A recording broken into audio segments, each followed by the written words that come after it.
Hey there, you, me, and DC fans, and welcome if you're new. I am the stepson of Krypton, coming to you today with Absolute Superman issue number 13. Now, I'm actually recording this on the day, Wednesday, it has released. I'm going to try to get this video out to you guys today because I don't want to waste any time because this is a really, really good issue. So let's just go ahead and get on into it.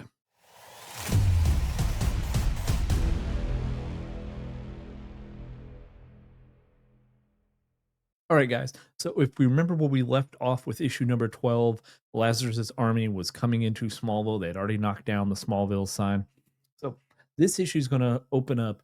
We're going to go back 6 weeks ago, and we see the Lazarus army rolling through downtown Smallville. But the good, wholesome people of Smallville aren't giving up just yet. Arming themselves, they plan to fight at Astra per Aspera, which actually is the motto of the state of Kansas, meaning to the stars through hardships. Now, I know later it's going to say difficulties, but hardships or difficulties, your pick. We see Cal flipping tanks, doing all he can to save the people of Smallville.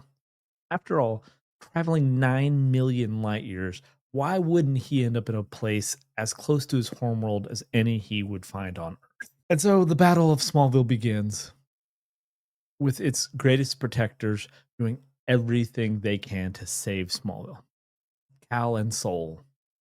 Cal tells Soul, do what you can to protect the town. Though this would leave Cal unprotected, and it goes against the L programming where Soul is supposed to do everything he can to protect Superman. But Superman's quick to remind Soul that the L's are no more other than him, and he can take care of himself, but the town needs Soul's protection. And it looks like it's just in time, too, because we see a swarm of peacemakers parachute into the baseball field. And as more of Raish's forces move in and they're carpet bombing ranches and the airport, they've cut the power off to the town, they've cut the communications and the internet off. We see Soul in his red crystal form creating a wall around the center of town, including the senior living center where Martha Kent resides. Missile after missile flies from the Apache helicopters at Cal, to which he's just smacking them away. But this is only just begun. We then come to the present. We now know this poor town has been dealing with this invasion for 6 weeks. Concentration camps have been set up. People are being detained without due process. And an unlikely team has formed. We see Jimmy and Lois doing a broadcast trying to let people outside the town know what is actually going on. Now, I say unlikely team. Let's be real. When we first saw Jimmy and Lois showing up in the issues, we knew they would end up as a team. But the broadcast is cut short. They only have limited time before the peacemakers are onto them. Narrowly escaping from their broadcast station, we see a peacemaker mech dropped in on it, and they rush to the safe zone that Soul is providing. And it's interesting to kind of see normal townsfolk giving orders to Soul, telling him, not to let anybody in, and he's opening pathways for them to get to the tunnels. And this kind of gives a good example of just how powerful Soul really is, because not only is he an AI, but he's made up of the sunstone dust, sunstone crystals, crystal dust, which, if you kind of remember from the earliest issues on and Krypton in the Redlands, which Jor-El and others were mining sunstone for its incredible power and other capabilities it had. Lois and Jimmy are now safe in the tunnels, and in typical Lois fashion, she's trying to write a story and really struggling with on how to spell. And Jimmy asked Lois, when did she realize that she was on the wrong side? Which, she says is pretty much true. If you remember, they both kind of realized at the same time that they were working for the bad guy.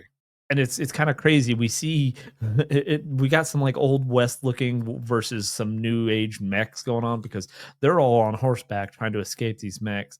And it's kind of crazy that you have two people that were on completely opposite sides. Both have felt like something was wrong, right? Now, in all fairness, like I don't know how you'd work for a company like Lazarus and think that it wasn't wrong. I mean, if you have a soul, that is. Or at least with the Omega Men, they seemed like they were trying to do good at first, and then we obviously find out later that's not the case.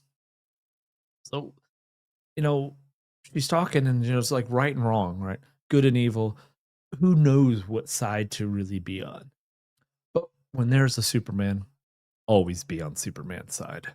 And she was surely gonna. So we then go back to 5 weeks ago, and we see kind of the red mist, the red kind of dusting around. Soul is protecting the tunnels that the townspeople are hiding in, half a mile below the surface of Smallville. Which you'll learn in a couple pages here. Like Superman actually carved these tunnels for him, and you know he's kind of standing there at the front of all of these townspeople, kind of still looking at him in awe and in shock. You know, this is where Lois kind of first floats the idea that the world needs to know what is happening in Smallville, but there's one missing piece, and that is knowing about him, the man protecting Smallville from the Lazarus Corporation. They need to know about Superman. And of course, this is bringing up memories of home for Cal, being in the mines. But at least in these mines, they have wells for water and they have limited electricity, thanks to Superman, and the best defense system money can't buy with Soul on the job.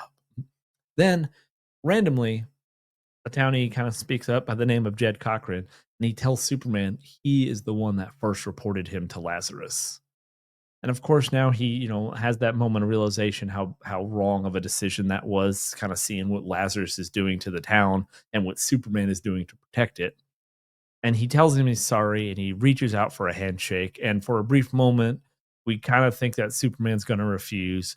But then, in true Superman fashion, he does shake his hand, trying not to crush it, mind you. And it looks like it's good old guard duty for Jed. So we then kind of go to outside of the wall, the crystalline structure that Soul's providing. Similar to like we saw the red crystalline structure that which looked like James Gunn's Superman's Fortress of Solitude. He's got that up all over the downtown of Smallville here. And Raish is there with Talia talking about how they're gonna get through the wall here. And of course Raish seems to have something up his sleeve, but they're also gonna bring in the father box. It's time to let the hand of the Omega guide the way. Raish says. Which, given what we know is happening in the Justice League Unlimited universe, has a bit of a new meaning for us. So, boom, Superman's hit. We see him kind of go flying a little bit. The force of the mechs hit harder, being kind of juiced up by the father box. And Lazarus is relentless. They are attacking in waves, day and night, all hours. And they never seem to sleep. But then neither does Superman. In fact, we see him go supernova. Even powered by the father box, Superman still makes easy work of the mechs. And after all the pain and destruction they have caused, tells the peacemakers, once mech operators, to go and lay in the old pig slop and think about what they've done. So, as the battle rages on, everybody is tired. None more than Superman. And Lois can tell.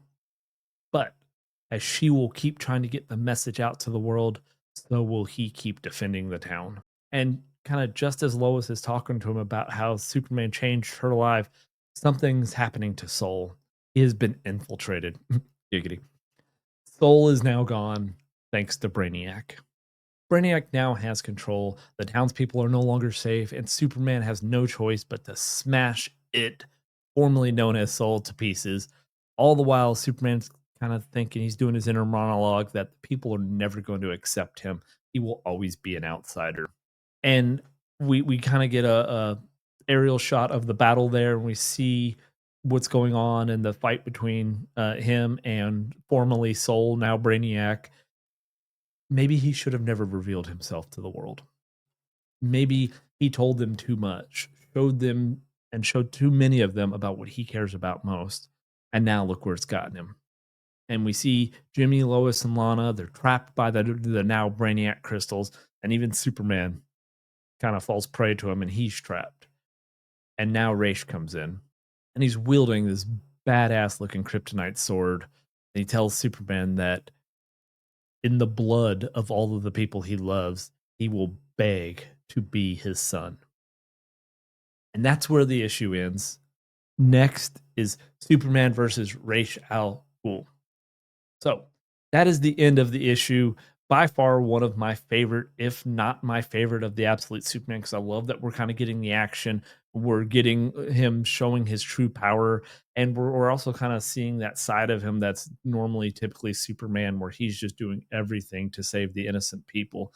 So, absolutely loved it. Let me know down in the comments, guys. How did you feel about this issue? How are you feeling about the Absolute Superman? If it's your favorite or not, or what is your favorite in the Absolute universe thus far? And if you have made it with me this far, please consider giving the video a like, subscribing to the channel, and having your bell notifications clicked because we have all of the coverage of the Absolute universe, as well as everything that's going on in the Justice League Unlimited universe and with the KO event. We are covering all of that. And if you have the bell notification clicked, you will get alerted when those come out. And to keep this video as short as possible, guys, that is going to do it for me on this episode of You, Me, and DC. Until next time, I'll see you then.